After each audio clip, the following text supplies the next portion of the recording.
Good morning India. दोस्तों नमस्कार। दोस्तों हम आप सबके लिए फिर से एक प्यारी सी और इंटरेस्टिंग सी कहानी लेकर आए हैं। आज की ये कहानी अगर आपको पसंद आए तो आप इस वीडियो को लाइक कर सकते हैं।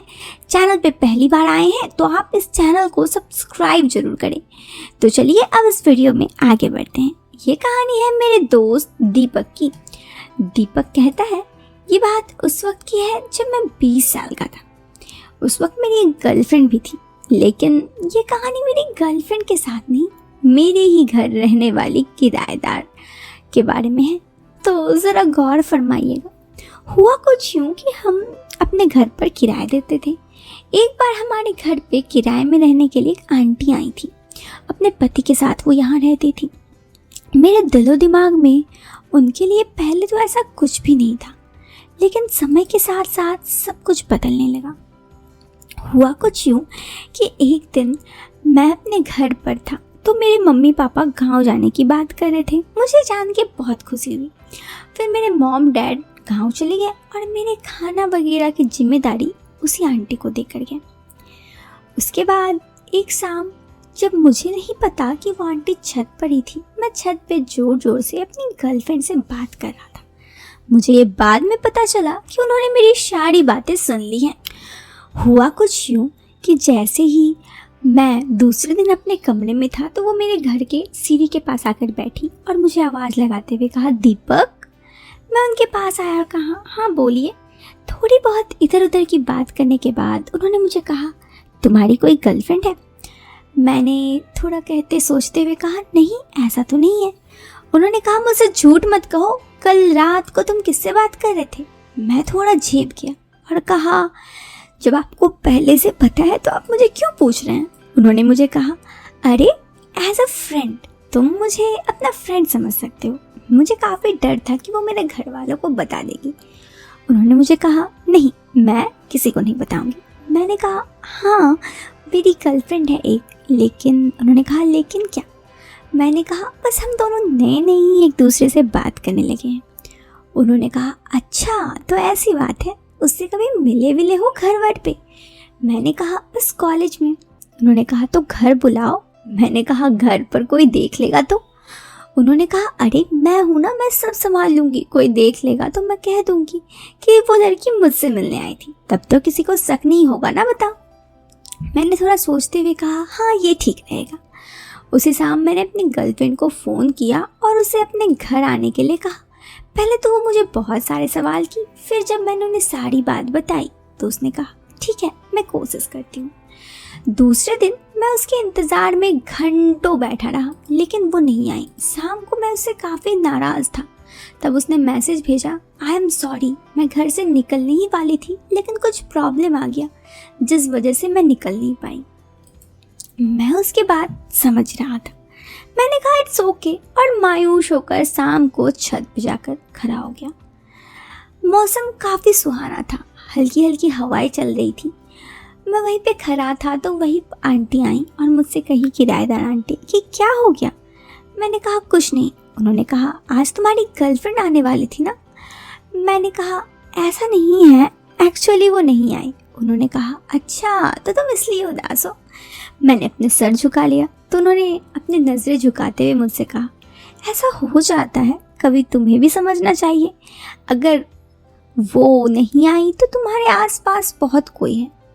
मैं उनकी बातों से कुछ नहीं समझा और वो मैं इधर उधर देखने लगा। उनकी तरफ देखा तो वो कही, हाँ मतलब मैं हूँ मैं। और बड़ी बड़ी आंखें करके जब उनकी तरफ देखने लगा तो उन्होंने कहा, मुझसे बात कर लिया करो। मेरा कहने का मतलब ये है, जैसे तुम सैड हो के यहाँ पे अकेले थे, इसीलिए क्या हम लोग इतने अच्छे दोस्त हैं। मैं उनकी बात अब समझा। उन्होंने जो कहा, मैंने कहा, हाँ वो बस ऐसे ही। उन्होंने कहा, चलो अब बहाना बनाना बंद करो और खाना आज तुम मेरे ही घर खाना खा लो। क्या तुम भी अकेले खाते हो? मैं भी अकेले खाऊंगी। मैंने कहा, आपके पति? उन्होंने कहा, वो आज उनका नाइट शिफ्ट है, वो शाम के 7 बजे ही चले गए हैं और अभी वो नहीं आएंगे, वो कल सुबह आएंगे। पता नहीं मैंने भी क्या सोचा, मैंने हामी भर दी। थोड़ी देर हम दोनों यहीं छत पे घूमते रहे, फिर उसके बाद मैं उनके साथ नीचे चला गया। वो खाना बनाने लगी तो मैं उनके घर पर बैठे बैठे टीवी देखने लगा। मैं इससे पहले भी अक्सर उनके घर कभी कदार आ जाया करता, तो मेरे लिए नॉर्मल सी बात थी। उसके बाद मैं टीवी देख रहा था, वो खाना बना रही थी। कुछ देर बाद लाइट चली गई तो उन्होंने मुझे कहा, दीपक उधर से लैंप लेके आना। मैं उनकी बात सुना और उधर लैंप ढूंढने गया। चारों तरफ ढूंढने के बाद जब लैंप नहीं मिली तो मैंने उन्हें आवाज़ दी कि लैंप नहीं मिला। उन्होंने कहा, कोई बात नहीं, वापस आ जाओ। जैसे ही मैं वापस आने लगा, वापस से लाइट आ गई। मैंने उनकी तरफ देखा तो उन्होंने मुझे कहा कि क्या हुआ। वो आज घर की कपड़ों में थी, गाउन में वो थोड़ी अलग लग रही थी। उसने मुझे देखते हुए कहा तो उसने कहा, अरे मैं घर आई तो साड़ी पहन के सब काम करना पॉसिबल नहीं था, इसलिए मैंने चेंज कर ली। मैंने कहा कोई बात नहीं। फिर मैं पुनः मूवी देखने लगा। थोड़ी देर बाद वो मुझे डिनर ला के दी। मैं उनसे बात करते करते डिनर करने लगा। हम दोनों एक दूसरे के साथ बहुत सारी बातें किए। फिर उन्होंने मुझे कहा कि ये तुम्हारी पहली गर्लफ्रेंड है। मैंने कहा हाँ।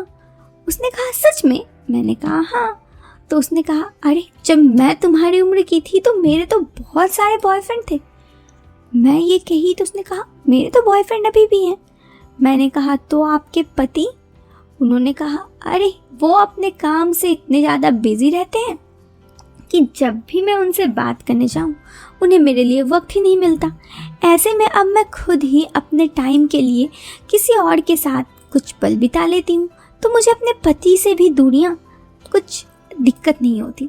अब तो मुझे ये आदत हो गई है। देखो, सिर्फ तुमसे ही बात करके मेरा मन बहल जाता है, लेकिन मेरे पति को तो इतनी समझ नहीं कि मेरे मन में जो है वो उतनी बात भी समझ ले। मैं उनकी बात समझ रही थी। वो शायद थोड़े परेशान थी या फिर मायूस थी। मैंने उन्हें कहा, आप चिंता मत कीजिए, अब मैं आपका दोस्त हूँ ना, मैं आपको कभी भी परेशान नहीं होने दूंगा। इतना कहते ही मैंने कहा, मेरा तो डिनर हो गया, मैं जा रहा हूँ। उन्होंने कहा, आज बहुत अकेलापन महसूस हो रहा है, कुछ देर यहाँ बैठ जाओ। मैं उनके साथ कुछ देर बैठ गया तो वो मुझे इधर उधर की बातें करते करते बताने लगी कि शादी से पहले उसके बहुत सारे अफेयर थे, लेकिन शादी के बाद वो अपने पति से ही प्यार करती थी। लेकिन कुछ दिनों बाद उसके पता चला कि उसके पति का भी कहीं बाहर ही अफेयर है। तब वो फिर अपने पुराने आशिकों से मिलने लगी। लेकिन कोई भी उनकी ये दूरी कम नहीं कर सकता, लेकिन उन्हें मेरे साथ बात करके बहुत ही अच्छा लगता है। शायद इसीलिए वो मुझसे इतना ज़्यादा बात करती है। मैंने कहा, चिंता मत करो, अब मैं हमेशा आपका दोस्त रहूँगा। उन्होंने कहा, हाँ, और तुम चाहो तो अपनी गर्लफ्रेंड को कभी भी मेरे घर बुला सकते हो और उसके बाद तुम उसके साथ वक्त बिताना। मैं किसी को नहीं कहूँगी। मुझे तो विश्वास ही नहीं हो रहा था। उन्होंने कहा, हाँ कोई बात नहीं, आज अभी तो समय है लाइफ में थोड़ी सी खुश रहने का। मैं उनकी बातों को समझा और उन्होंने कहा, ठीक है, चलिए बाय, गुड नाइट। उसके बाद मैं वहाँ से उठकर वापस आ गया। लेकिन उस दिनों के बाद हम दोनों की दोस्ती बहुत गहरी हो गई और हम लोग एक दूसरे के साथ सारी बातें शेयर करने लगे। तो दोस्तों, ये कहानी थी दीपक की। कैसी लगी आप हमें कमेंट बॉक्स पे कमेंट करके ज़रूर बताएं। पसंद आई हो तो लाइक, और चैनल पे पहली बार आए हैं तो सब्सक्राइब करें। मिलते हैं फिर एक नए वीडियो में एक नया इंटरेस्टिंग टॉपिक के साथ। Till then bye bye, take care, bye.